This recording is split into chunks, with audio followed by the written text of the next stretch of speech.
Clarence Sports Talkative Jones. We back. Welcome back. Clarence Sports Talkative Jones, presented by Player Progression Goals.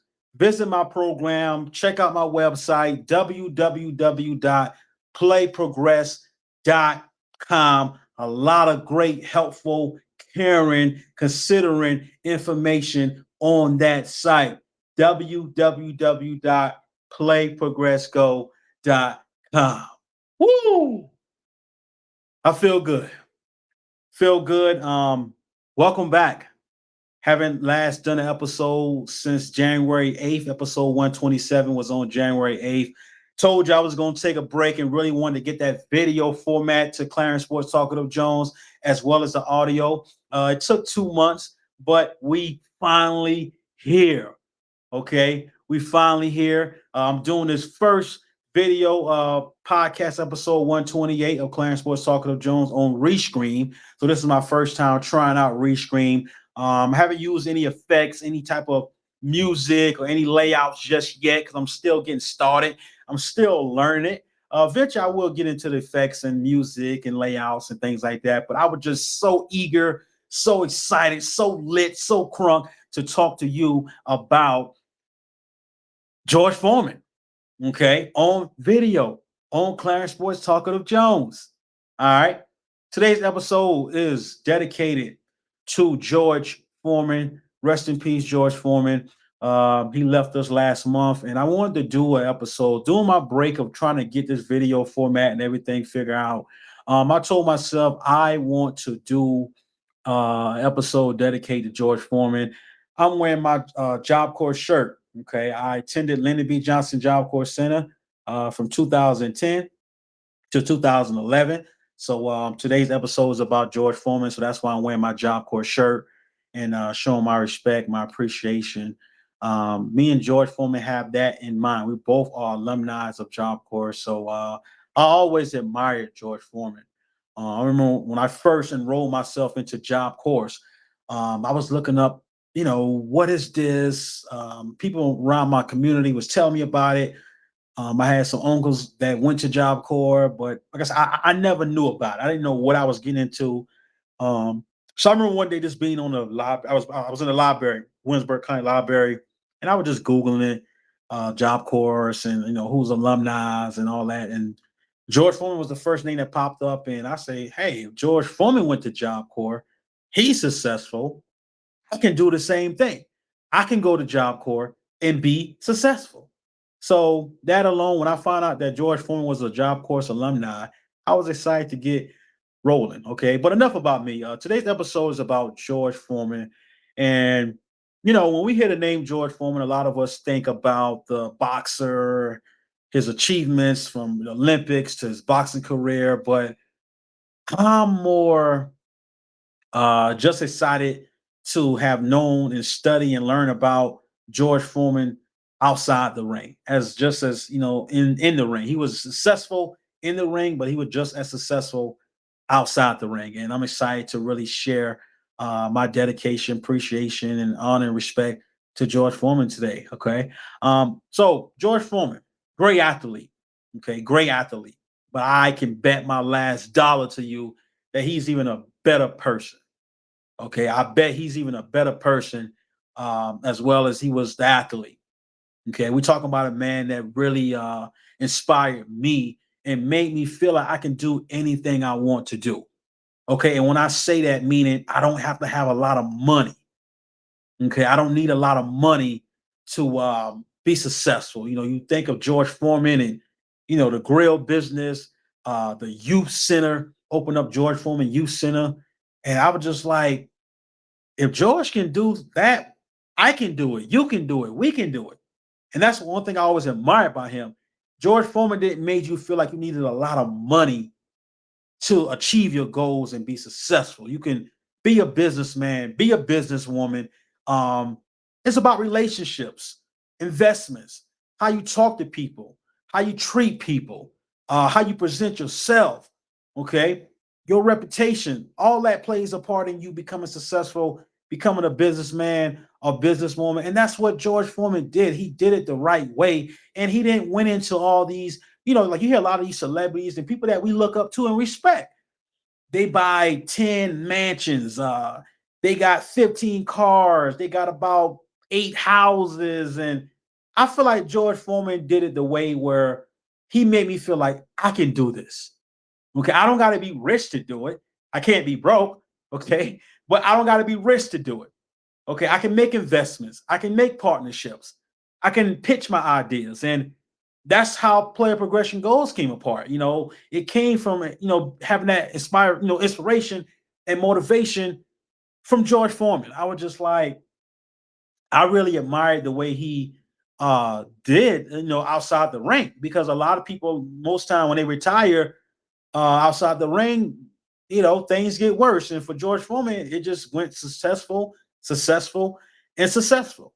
Okay. But like I say, I'm sure he's even a better person, a greater person, just as well as he was an athlete. All right. But I'm thinking about, George Foreman, the box as well. We're talking about someone with a record of 76 wins, 5 losses, and 68 knockouts. Okay. He was a beast in the Olympics, beast in boxing, only lost 5 fights. Okay. That 10-year retirement break that he went through, coming back from that and maintaining and being successful, it was just amazing. And like I said, he fought with the best of them. Ali, Frazier, Lau, Clooney, fought a young Holyfield, sparred against Sonny Liston. I mean, the list goes on. He fought a lot of great fighters. And one thing I love about Foreman is he always gave credit. Everybody he fought, he always gave them credit. Hey, they hit hard. When they hit, it felt like this. He never was cocky to I felt nobody hit. Foreman was always genuine before fights and after fights. Okay. I want to get into the greatest upset in sports history.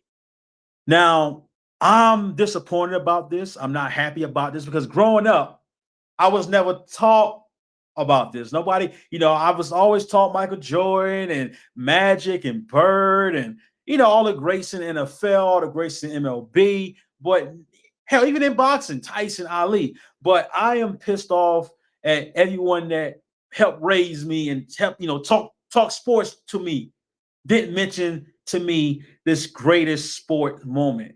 I think it's actually number one. But before I get into it, I want to talk about who I had, above, this fight that I'm about to mention.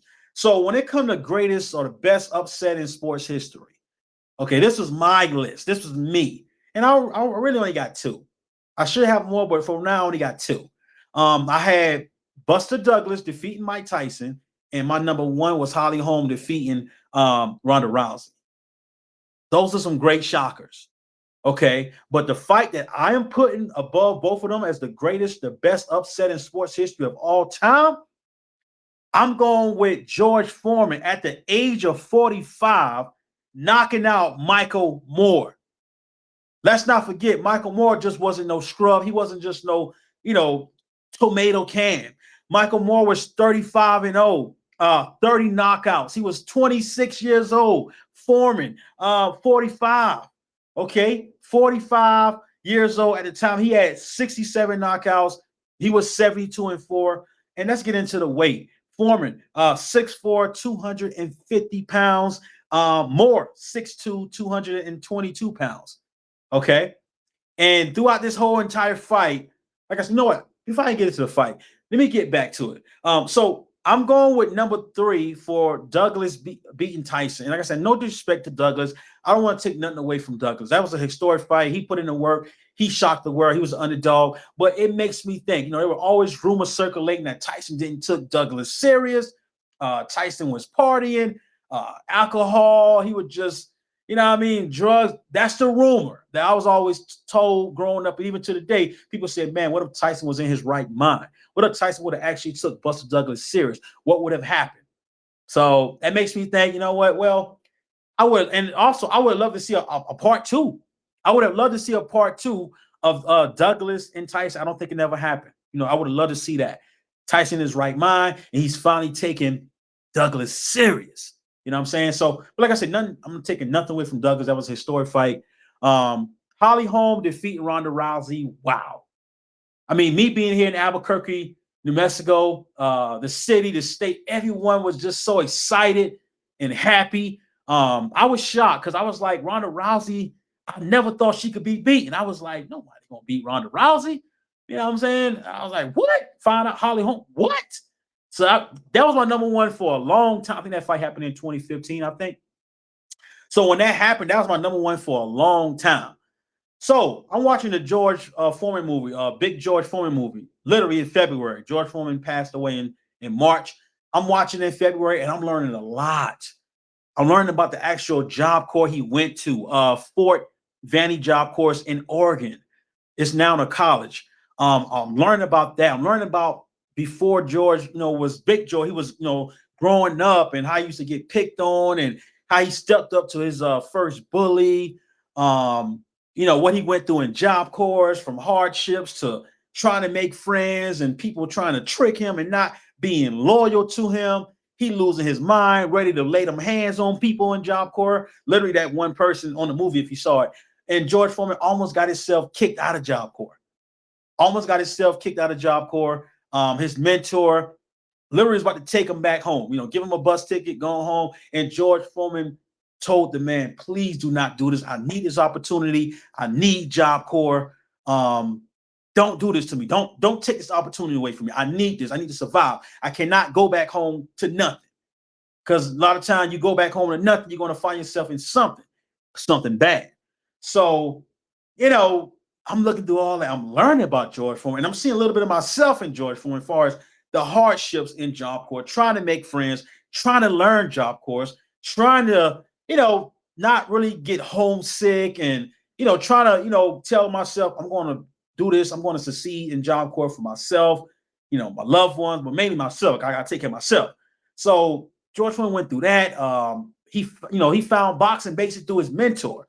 He didn't went to job corps with a boxing mentality. He found it out through his mentor. His mentor said, hey, try boxing. And the rest was history from there. It was history, But at the very, towards the end of the movie, seeing what George Foreman went through to prepare himself for this fight against Michael Moore was unbelievable. Cutting down on his weight, getting right, running, on the street. And I mean, George Foreman went through a lot to prepare himself for this fight. And it was just amazing story to watch. You know what I'm saying? We talk about Foreman, who was basically picked on throughout this fight. While this fight was happening, this fight went 10 rounds, by the way. Foreman knocked out Moore in round 10. But I actually looked at the fight today for the first time before I went on air today to talk to you. And throughout that whole entire fight, believe it or not, George Foreman was just, the announcers didn't believe him, the play-by-play broadcaster, color commentary, what you want to call it. They didn't believe George Foreman was going to win. They was talking about how he's chubby. They mentioned hamburgers. They was talking about how he just don't look, fast enough. He don't look good in the ring. And I'm like, I'm watching, like, okay, you know what? Keep talking that, you know what? Keep talking that, you know what? You wait the round 10. You wait the round 10. I was literally living a moment like it's 1994 and not 2025. Okay, I was lit.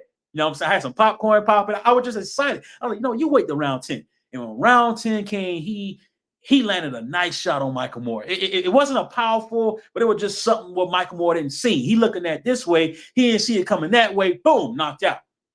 Moore tried to get up.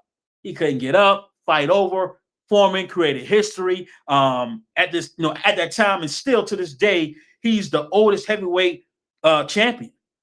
And like I said, this was before a title fight. WBA, IBF. George Foreman made history in 1994, November 5th, 1994. And I was telling myself, like, why didn't no one told me about this growing up? Why I didn't know about this? You know what I'm saying? The first upset that I always put on my list at first was Tyson losing to Buster Douglas. And then when I found, 2015, when Holly Holm beat Ronda, I'm like, okay, that's my number one. But this one here, after seeing that movie, and I thank God I seen Big George Foreman in the movie, because I would have been brainwashed, lost, not knowing a lot, not learning a lot. And I would have been like discrediting George Foreman. So I think, number one, this is the best upset in sports history to me. This is the best. George Foreman at age 45, going on 46, some say 46, beating a great fighter, Michael Moore, 35-0, 30 knockouts, 26 at the time. He was 6'2", 222 pounds, much stronger, much faster than George Foreman, but it didn't mean a thing because the big George Foreman handled his business and he was patient with it.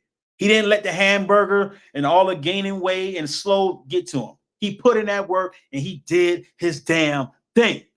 At age 45, to this day, still the oldest heavyweight champ in boxing history. I was like, wow, I'm learning as I go. And I enjoyed the movie, by the way. I enjoyed it. Like I say, seeing what he went through on the business side from his friend, stealing money from him, lying to him, you know, becoming a pastor, retiring from boxing in, was it 77? And he came back in 87, I think. But retiring from boxing, and he was pretty much still had it. He still had it. He wasn't washed up. He still had it. He was still great. He lost some fights, throughout, heading into retirement, but he was still good enough to go fight 10 more years instead of retiring for 10 years. But what I like what he did, he didn't let the outside noise get to him. Hey, George, what are you doing? You can still fight. You still the man. Don't leave. We need you. This is what brought you here, boxing. And George Foreman had a vision from God, to go preach, get into ministry and get his own church. And he did it. He did that. He stuck to what, the vision that he seen for himself from God. He stuck with it, and it was tough at first, trying to get an audience. He's preaching on the streets, people walking by, some people listening, some people walking by, not listening, but they looking like they're interested. He got his church. The church wasn't bringing in money at the time. The lights were off in the his youth center, George Foreman Youth Center, because his business partner was being disloyal to him. He had a lot going on, a lot of hardships, but he did not give up. George Foreman did not give up, and he has an amazing story that I had to share with you today. And like I said, he went up against the best. Ali, Rumble was in Rumble in the Jungle, Frazier, Lau, Cooney, spar with Liston. By the way, I would have loved to see him and Sonny Liston fought, by the way. I think that would have been a hell of a fight as well. Like I say, fought a young Holyfield, and the grill business was successful. The George Foreman Youth Center is still open to this day. I mean, he left a great blueprint that I am following every day. Like I said, Player Progression Goals, my LLC, my first LLC, maybe my only, I don't know, because LLCs is not easy to maintain. I'm learning now. But like I said, George Foreman made me feel like I can do whatever the hell I wanted to do, as long as I'm being respectful and positive. You know what I'm saying? And I'm creating relationships, smiles on my faces, and I'm pitching my visions to people that want to hear it. And I'm just, what I'm saying, I'm being successful. And that's what George Foreman put me in the mind frame of. Well, it's like it all started at Job Corps. That's what it all started at, Job Corps. And I say, George can be this successful. Why can't I? But that's pretty much all I have for you today. Like I said, I wanted to share, his inspiration, as well as, in my opinion, the greatest upset in sports history. George Foreman, like I said, I literally saw the movie in February. My wife and I saw it for the first time, and I was just amazed. And I told myself I wasn't going to go on social media to talk about it because it would have been so much to type. I would have been typing all day, all night. I say when I finally get the podcast up and running as far as the video side as well as audio, get things back going, the first episode that I'm going to talk about and do is going to be about George Foreman.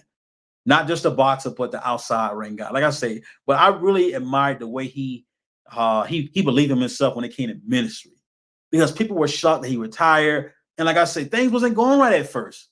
Couldn't get an audience. He finally got the audience, and like I say, the church wasn't bringing in money, and we know how that is sometimes. The things we do sometimes, the things we love, sometimes it doesn't bring in money. It don't pay the bills, and we can find ourselves getting stranded. And George fought through it. No matter what it was, he fought through it.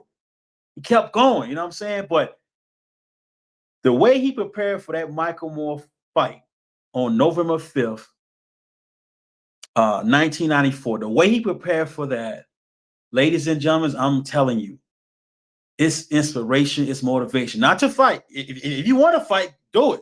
But anything you want to do in life, it doesn't matter how old you are, or hey, you ain't tall enough, or you ain't, you ain't strong enough. Don't buy into none of that. Like I said, George Foreman, look at that movie. If you haven't seen the movie yet, I promise you, I guarantee you, after you done looking at George Foreman movie, Big George Foreman, you're going to be inspired to do anything you want to do. Anything that you always imagined or thought about that you wanted to do, after you get done seeing George Foreman movie, you're going to be like, damn, I can do this. I can do this for my community. I can do this for my city. I can do this for my family. I can do this for myself. That's the way how I feel now, you know? And it just like, it's historic. It's amazing. And I'm glad that I was able to see the movie and able to share it. But like I say, from grill business to, getting into ministry, and everything that George Foreman did was successful. Even when he lose money, or, his business partner was stealing money, he came out positive with it. He could have put them hands on his business partner, but he didn't want to do that. You know what I'm saying? He handled it the right way, the positive way, God's way. And that's the way how we should handle it when we have problems with our friends, our people, our loved ones, or whatever it is, things not going right in our lives. We got to handle it the way George did. And George did a pretty great damn job at it. But like I say, he's a great athlete, great boxer. But I bet my last dollar, he's even a great, better person. You know what I'm saying? And I'm going to just leave it at that. But I am amazed by his journey. I'm proud to say, we both are Job Corps alumni, even though he's like way older than me. He could be my grandpa, he still went to Job Corps. So rest in peace, George Foreman. Thank you for leaving a platform for us all, us upcoming businessmen, upcoming businesswomen. Thank you for leaving a platform for us to follow. Just thank you a lot for doing that. And like I say, the man was just successful inside the ring as outside the ring. A lot of time we don't always see that. A lot of time our favorite fighters that we love leave the ring and they don't end up being successful as they were, outside the ring as they were in the ring. You know what I mean? So yeah, this is inspiration, motivation. 76 wins, only 5 losses, and 68 knockouts. George Foreman better be in your top 5, top 3. He better be in your top 5, top 3. And like I said, I learned a lot about George Foreman. And I'm not afraid to admit it. I'm just now putting George Foreman in my top 5, in my top 10. Growing up, I ain't gonna lie to you. When I hear the name George Foreman, I thought of 2 things: Job Corps and grills. But like I say, that's why I love history. I love reading. I love watching history, reading history, because you learn. And when we learn in life, we get smarter, we get wiser. Our sense become clearer. We get more common sense. Not saying that we're stupid or we're crazy, but when we study history, when we watch history, our common sense that we have, it evolves. It gets more common. It gets better. It improves.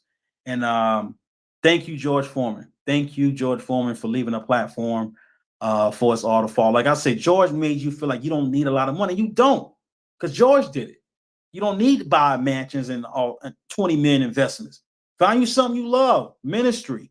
George Foreman opened up the ministry, youth center for kids in Houston and all over to come and visit and participate in sports activities, learn, stay off the streets. You got to love George Foreman. You got to love Big George Foreman. All right. But like I say, go back and think about your all-time greatest, best upsets in sports history.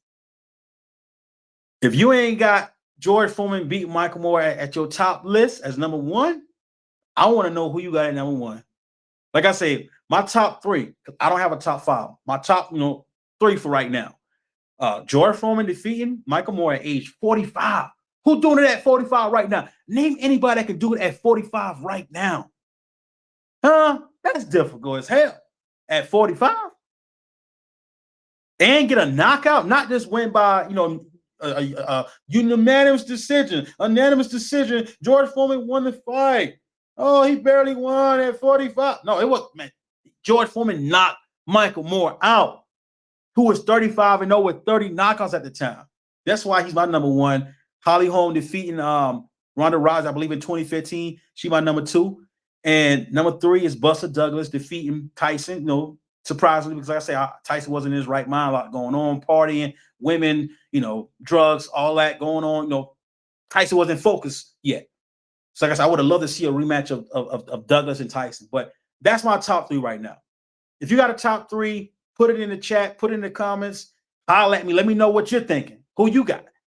But I'll be damned if you can find something that can top George Foreman beating Michael Moore for the titles. WBA IBF champ at age 45. Let me remind you, Foreman was 6'4", 250 pounds during that fight. Moore, 6'2", 222, much faster, much stronger. But it didn't matter. The big George Foreman got the damn job done. Okay. All right. Thanks for listening. Thanks for downloading. I appreciate your support. Follow me. I'll follow you back on Twitter, X @ Clarence Jones. Hey, visit my website, www.playprogressgo.com. Speed, agility, quickness coming soon. Basketball, flag football, sessions, camps, clinics, blogs, podcasts, and fantasy football. www.playprogressgo.com. All right, that's a wrap. Be on the lookout for new episodes every week. I would say Wednesday, but like I say, if it's just me solo, like how I'm doing now, just me and you, it more likely be on Wednesday. But if I get a guest, because I'm working on a lot of guests, I got to get guests booked up. I got to keep calling. Hey, we good? Emailing. Once I get guests lined up, you may get an episode on a Monday. You may get an episode on a Friday. You may get one on a Tuesday. You may get one on a Thursday. But you know for a fact you'll get one on a Wednesday because it's going to be me and you. I may even bring a guest on Wednesday. Just stay tuned every single week. Thanks for supporting Clarence Sports Talkative Jones. Thank you, George Foreman. God bless you all. Be safe. Peace.